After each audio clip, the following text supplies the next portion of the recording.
10 ऐसे कैरियर बताने वाला हूं इस वीडियो में जिनमें सबसे अच्छे कैरियर ऑप्शंस अवेलेबल हैं और हाई सैलरी जॉब्स भी इन सब कैरियर्स में अवेलेबल हैं। इन 10 में से कोई भी एक कैरियर आप चूज कर सकते हैं। प्लस सिर्फ कैरियर के नाम नहीं बताऊंगा, पूरा रोड मैप मैं आपको बताऊंगा कि कौन से डिग्री, सर्टिफिकेशन, डिप्लोमा करने हैं और कैसे ये जो जॉब प्रोफाइल हैं, कैरियर्स हैं, वहां पर आपको रीच करना है। ठीक है, तो बिना कोई टाइम वेस्ट करते हुए वीडियो करते हैं स्टार्ट। सबसे पहला हमारा जो मोस्ट पॉपुलर कैरियर है after BSc is IT manager. देखिए, अगर आपको आईटी मैनेजर बनना है ना, तो कहीं ना कहीं आपको या आपका बैकग्राउंड जो है इंफॉर्मेशन टेक्नोलॉजी रिलेटेड होना चाहिए। बीएससी आपने कंप्यूटर साइंस से पढ़ा हुआ होना चाहिए, कंप्यूटर एप्लीकेशंस की आपको थोड़ी बहुत नॉलेज होनी चाहिए। 11th-12th में अगर आपके पास आईपी, सीएस जैसे सब्जेक्ट थे, तो ये जो हमारी प्रोफाइल है परफेक्टली मैच करती है आपके लिए। अच्छा, सबसे पहले वर्क नेचर देखेंगे, सैलरी रेंज देखेंगे, फिर पूरा रोड मैप मैं आपके साथ शेयर करने वाला हूं। देखिए, आईटी मैनेजर रिस्पॉन्सिबल होते हैं smooth operation, maintenance and strategic direction of all IT system. जितने भी कंप्यूटर रिलेटेड काम होते हैं, टेक्निकल इश्यूज होते हैं किसी भी कंपनी में, देखिए बिना कंप्यूटर्स के कोई भी कंपनी आजकल ऑपरेट नहीं करती है। बिना टेक्नोलॉजी के कोई भी कंपनी को ऑपरेट करना ऑलमोस्ट इंपॉसिबल है आज के समय में।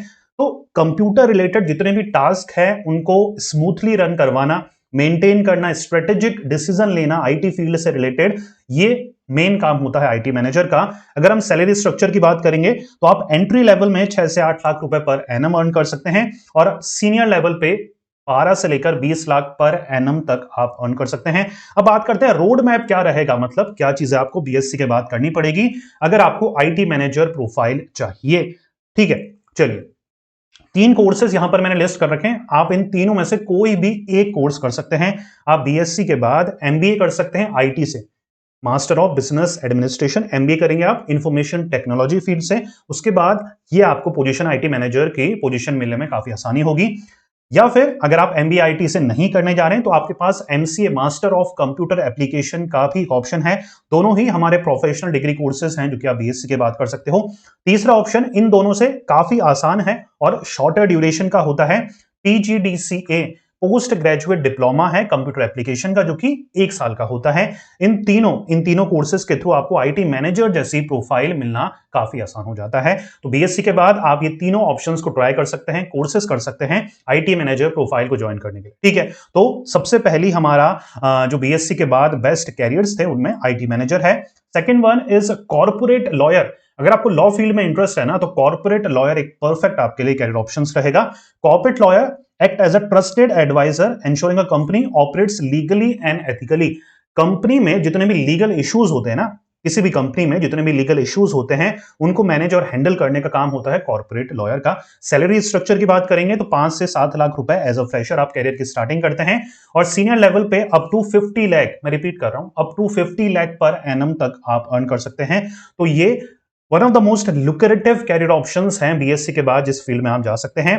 क्या रोड मैप रहेगा इसका? सबसे पहले तो आपको बीएससी के बाद 3 साल की एलएलबी कोर्स करना पड़ेगा। 3 साल का एलएलबी बीएससी के बाद। अगर आप 12th के बाद करते तो ये 5 साल का होता प्रोग्राम बीएससी एलएलबी, लेकिन बीएससी के बाद करने में 3 साल का एलएलबी आपको करना होता है। ठीक है, या फिर आप एक सर्टिफिकेशन होता है, प्रोफेशनल सर्टिफिकेशन कंपनी सेक्रेटरी का, जो कि लॉ फील्ड में एज अ कॉर्पोरेट लॉयर अगर आपको कैरियर बनाना है तो काफी हेल्प करेगा। या फिर आप एलएलबी के साथ सीएस की भी प्रिपरेशन कर सकते हैं।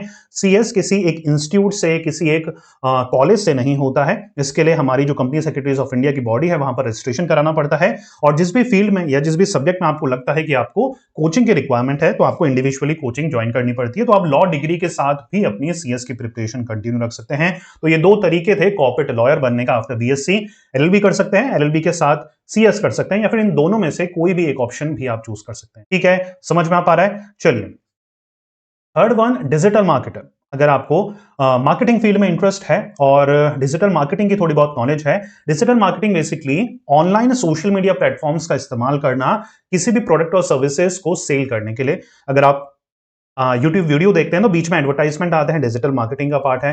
गूगल में कुछ भी सर्च करते हैं तो पहले पेज में जो आर्टिकल्स आते हैं, वेबसाइट आती है, डिजिटल मार्केटिंग का पार्ट है। तो डिजिटल मार्केटिंग सीखना बहुत ही समझदारी वाला डिसीजन रहेगा अगर आप बीएससी के बाद मार्केटिंग फील्ड में अपना कैरियर बनाना चाहते हैं। सैलरी समवेयर अराउंड 2.5 लाख से लेकर 4 लाख रुपए per annum as a fresher, और ये 15 लाख पर एनम तक आप easily 5 to 8 year of experience के बाद अर्न कर सकते हैं।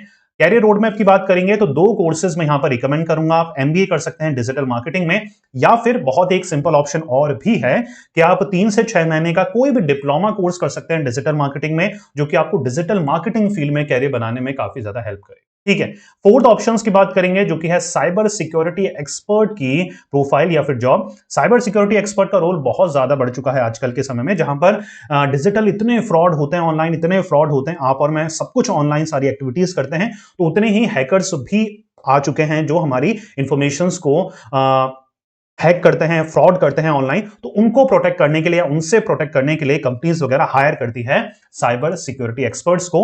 Somewhere around 6 lakh per annum तक आपकी स्टार्टिंग सैलरी होती है, और ये 25 लाख पर एनम तक आप with a few year of experience earn कर सकते हैं। अगर कैरियर रोड मैप की अगर मैं बात करूं तो दो कोर्सेज यहां पर मैं रिकमेंड करता हूं। आप बीएससी के बाद पीजी डिप्लोमा कर सकते हैं साइबर सिक्योरिटी में, या फिर एक सर्टिफाइड एथिकल हैकर सीईएच का सर्टिफिकेशन होता है जो कि आप ले सकते हैं और अपना इस फील्ड में कैरियर बना सकते हैं। ठीक है, तो ये साइबर सिक्योरिटी फील्ड भी काफी ज्यादा बूम पे है, और आप इस फील्ड में भी काफी अच्छी अपॉर्चुनिटीज को आप सर्च कर सकते हैं। ठीक है, fifth one is fintech specialist. Fintech दो वर्ड से बना है, फाइनेंस एंड टेक्नोलॉजी।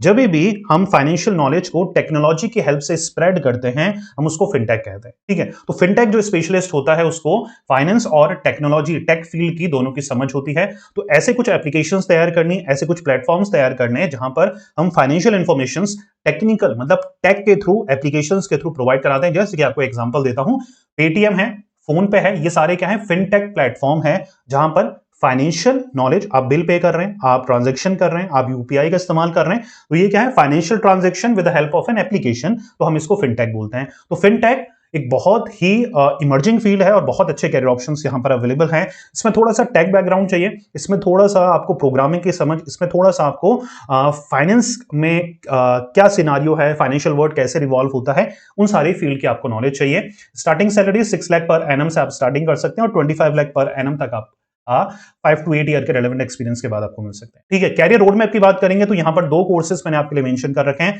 आप बीएससी के बाद एमएससी कर सकते हैं डाटा साइंस से, या फिर एमएससी फाइनेंस से भी आप कर सकते हैं, या फिर एमबीए फिनटेक, या फिर एमबीए भी फाइनेंस से आप कर सकते हैं। तो ये दो कोर्सेज यहां पर मैं रिकमेंड करता हूं फिनटेक फील्ड में अपना कैरियर बनाने के लिए। सिक्स्थ जो हमारा कैरियर ऑप्शंस अवेलेबल है वो है डाटा एनालिस्ट का।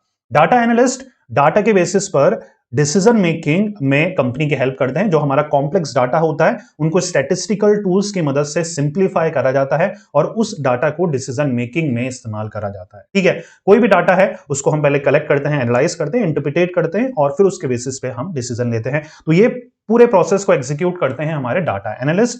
Starting salary 4 to 6 lakh per annum, और with a relevant experience 18 to 30 lakh per annum तक आप अर्न कर सकते हैं।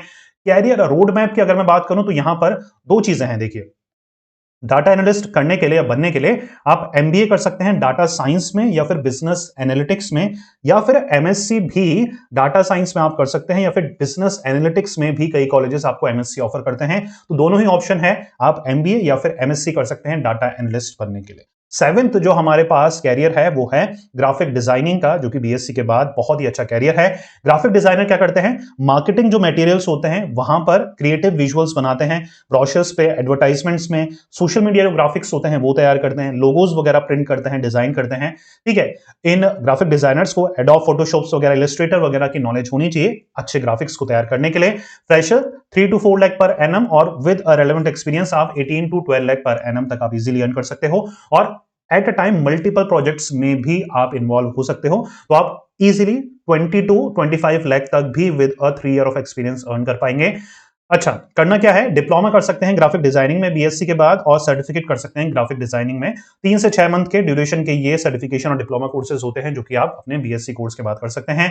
8th one, environmental consultant. ये बहुत नई फील्ड है, आपने हो सकता है पहली बार सुन रहे हो मेरे मुंह से। देखिए, एनवायरमेंटल कंसल्टेंट एनवायरमेंट रिलेटेड जितने भी मेजर्स होते हैं, जितने भी टेक्निकल चीजें होती हैं, जितने भी एडवाइजरीज होती है, वो प्रोवाइड कराती है बिजनेसेस को, गवर्नमेंट को। मान के चलिए किसी भी ऑर्गेनाइजेशंस को अपना एक प्लांट बनाना है, कहीं पर अपनी फैक्ट्री बनानी है, सेटअप करनी है, अपनी कंपनी सेटअप करनी है, तो जितने भी वहां पर एनवायरमेंट रिलेटेड इश्यूज हैं उनको टैकल करना, सॉर्ट आउट करना, मेक श्योर करना कि वो जो एनवायरमेंट है, वो जो जहां पर कंपनी सेटअप हो रही है, वहां पर कोई एनवायरमेंटल इश्यूज ना हो, अगर है तो उसको कैसे ठीक करना है और कैसे हम नेचुरली सही तरीके से सही लीगल प्रैक्टिसेस को अपनाकर एनवायरमेंटल फ्रेंडली प्रोडक्ट कैसे बनाएं, ये सारा कंसल्टेशन का काम जो होता है वो एनवायरमेंटल कंसल्टेंट का होता है। सैलरी रेंज की बात करेंगे तो 5 to 7 लाख पर एनम और with relevant experience 50 lakh per annum तक भी जा सकते हैं, क्योंकि ये बहुत ही रेयर फ्यू कर रहे हैं और गवर्नमेंट भी इसको बैक कर रही है, गवर्नमेंट भी इसको बैक कर रही है क्योंकि फील्ड ही ऐसी है। तो आप बहुत अच्छा कॉर्पोरेट्स वगैरह से बहुत अच्छा चार्ज कर सकते हैं अपनी कंसल्टेंसी के लिए, ठीक है। यहां पर अगर हम बात करें कि करना क्या चाहिए, कैरियर रोड मैप क्या रहेगा, तो 3 कोर्सेज यहां पर मैंने मेंशन करे हैं। पीजी डिप्लोमा कर सकते हैं एनवायरमेंटल साइंस में, पीजी डिप्लोमा कर सकते हैं सस्टेनेबिलिटी में, या फिर सर्टिफाइड एनवायरमेंटल प्रोफेशनल सीईपी एक सर्टिफिकेशन होता है जो कि आप ग्लोबली एक्सेप्टेड होता है ये सर्टिफिकेशन, जो कि आप कर सकते हैं। तो 3 यहां पर best possible career road map या फिर कोर्सेज मैंने शेयर करे हैं जो कि आपको एनवायरमेंटल कंसल्टेंट बनने में काफी मदद करेंगे, ठीक है। 9th वन, मैनेजमेंट कंसल्टेंट बन सकते हैं। किसी भी बिजनेसेस को इफेक्टिवली रन या मैनेज करने के लिए एक मैनेजमेंट कंसल्टेंट की रिक्वायरमेंट रहती है, जो कि कंपनी का जो भी गोल होता है उसके कम से कम समय में अटेन या अचीव कराने में मदद करता है, कॉस्ट कटिंग में काफी मदद करता है, एफर्ट्स जो है इंटीग्रेट करने में, सारे जितने भी वर्कर्स हैं, स्टाफ मेंबर्स हैं, उनको एकजुट करके मोटिवेट करने में मदद करता है। तो develop implement strategies to improve efficiency, effectiveness and profitability of an enterprises. यहां पर अगर सैलरी रेंज की बात करेंगे तो एंट्री लेवल में 5 से 7 लाख रुपए पर एनम तक अर्न कर सकते हैं और 30 लाख पर एनम तक अर्न कर सकते हैं विद रेलेवेंट एक्सपीरियंस। करना क्या है मैनेजमेंट कंसल्टेंट बनने के लिए? 3 चीजें हैं। देखिए, आप एमबीए कर सकते हैं कंसल्टिंग में, जी हाँ, एमबीए आप कंसल्टिंग में कर सकते हैं।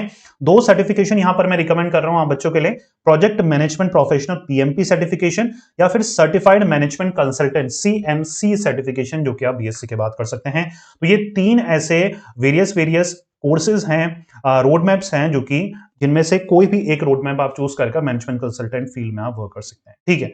चलिए, 10th वन इज प्रोफेसर। अगर आपको टीचिंग का पैशन है, टीचिंग करनी है आपको फ्यूचर में, तो उसके लिए आपको कहीं ना कहीं एक रेलेवेंट कोर्सेज करने पड़ेंगे। टीचर यूनिवर्सिटी में आपको समझना पड़ेगा कि आपको 2 लेवल पे टीचिंग होती है, एक होती है स्कूल लेवल पे, एक होती है यूनिवर्सिटी लेवल पर।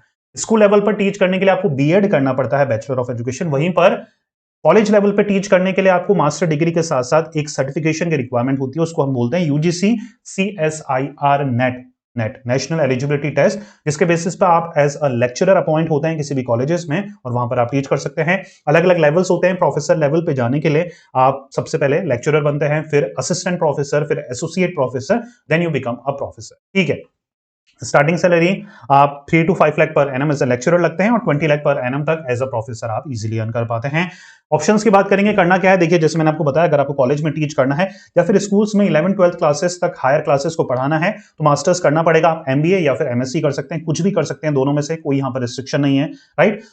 अगर आपको मैनेजमेंट फील्ड टीच करनी है तो एमबीए करेंगे, क्योंकि आपको नेट फिर उसी फील्ड में आप देंगे। एमएससी अगर आपको पढ़ाना है, एमएससी रिलेटेड सब्जेक्ट पढ़ाना है, तो आप एमएससी कर नेट में वही सब्जेक्ट चूज करेंगे जो कि आपको पढ़ाना है, ठीक है। आप आगे अपने टीचिंग कैरियर में सक्सेस के लिए या फिर जल्दी प्रमोशन के लिए आप पीएचडी, डॉक्टरेट ऑफ फिलोसॉफी कर सकते हैं, अगर आपको टीचिंग फील्ड में ही आगे अपना कैरियर आप देखते हैं या फिर आपको बनाना है, ठीक है। तो मेरी नजर में ये 10 कुछ ऐसे कैरियर्स थे जो कि बुलेट प्रूफ कैरियर हैं। बुलेट प्रूफ मतलब आने वाले 5 से 10 सालों में बहुत अच्छे इनके रेपुटेशन रहने वाली है, रिकॉग्निशन रहने वाली है, काफी अच्छी कैरियर ऑप्शंस आपको ये ऑफर करें, प्लस हाई सैलरी भी आपको ऑफर करें, ठीक है। चलिए, अब जितने बच्चे भी देख रहे हैं, आपसे एक छोटी सी रिक्वेस्ट है, क्योंकि अभी तक सिर्फ 1 या 2% बच्चे ही इतना मतलब कैरियर रिलेटेड वीडियोस को लास्ट तक देखते हैं। तो प्लीज बच्चा, छोटी सी रिक्वेस्ट है, मैं चाहता हूं ये वीडियो ज्यादा से ज्यादा बच्चों तक पहुंचे, स्पेशली वो बच्चे जिनको कोई भी गाइड करने वाला नहीं है उनकी लाइफ में, ना पेरेंट्स अच्छे से गाइड कर पा रहे हैं किसी भी वजह से, ना स्कूल टीचर्स के पास इतनी नॉलेज है गाइड करने के लिए, या फिर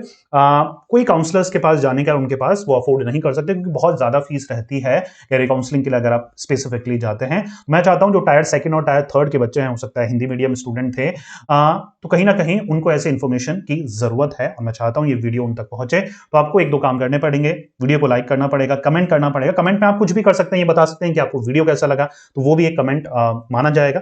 तो होगा क्या, जब आप लाइक और कमेंट करेंगे तो यूट्यूब को सिग्नल जाता है कि यार ये वीडियो बच्चे पसंद कर रहे हैं, तो उसको ज्यादा पुश करता है, ज्यादा लोगों तक, बच्चों तक दिखाता है, और हो सकता है ये वीडियो मेरा वायरल हो जाए और ज्यादा से ज्यादा बच्चों तक पहुंचे और उन बच्चों को पता लग सके कि बीएससी के बाद भी ये सारे कैरियर को एक्सप्लोर करा जा सकता है। क्या करना है, क्या नहीं करना, इस सारे वीडियोस में मैं आपके साथ शेयर करा है। उम्मीद कर रहा हूं आप मेरी हेल्प करेंगे। मिलते हैं नेक्स्ट वीडियो में। Till then take care, good bye. पढ़ते रहिए, मेहनत करते रहिए, क्योंकि आपका भी दिन आएगा। Thank you so much.